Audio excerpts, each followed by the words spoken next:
BNP chairperson Khaleda Zia উন্নত চিকিৎসার জন্য লন্ডনের উদ্দেশ্যে দেশ ছেড়েছেন বিশেষ এয়ার অ্যাম্বুলেন্সে।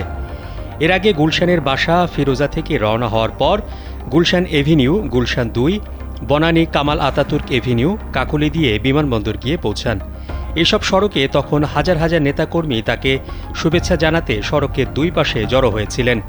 সড়ক জুড়ে যানজট তৈরি হওয়ায় তার গাড়িবহর চলেছে ধীরগতিতে।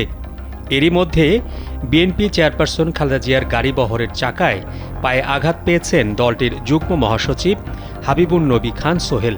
রাতেই বিএনপি চেয়ারপারসনের মিডিয়া উইংয়ের সদস্য শায়রুল কবির খান বিষয়টি নিশ্চিত করেন।